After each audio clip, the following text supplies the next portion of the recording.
చూసుకో అంటే చూస్తాడు, బాగుంది మా చైర్ని వెళ్ళిపోతాడు అనమాట, అంతే. కోమలి గారు, డైరెక్టర్ గారు సార్, మీరు చెప్పారు ఇందాక ప్రాపర్ తెలంగాణ, మీరు ఇక్కడ తెలంగాణ వాళ్ళని చెప్పేసి, మీరు ఫాదర్ పడిన స్ట్రగుల్స్ కానీ, మీ ఫాదర్ ఏం కాబట్టి మీరు డైరెక్టర్ అయ్యారని కూడా చెప్పారు.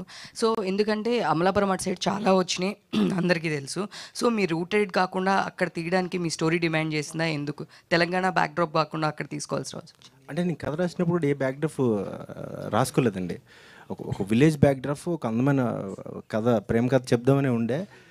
తేజ గారికి చెప్పినప్పుడు అంటే ఇంత ఫీల్తో విజువల్గా ఉంది కదా, మన కట్ సైడ్ అయితే అంటే ఆయనకు తెలుసు షూట్ చేసిన ఇల్లు కూడా వాళ్ళ మామయ్య గారి ఇల్లే సొంత. సో అంటే అటు సైడు ఆయనకు మొత్తం తెలుసు. కథ విన్న తర్వాత ఆయనకి ఇంకా విజువల్ అర్థమైపోయింది, ఇటు సైడ్ ఇంకా బాగుంటుంది సాయిని ఆయన తీసుకెళ్లారు అంతే. ఆ స్లాంగ్ అది కూడా తెలియదు నాకు.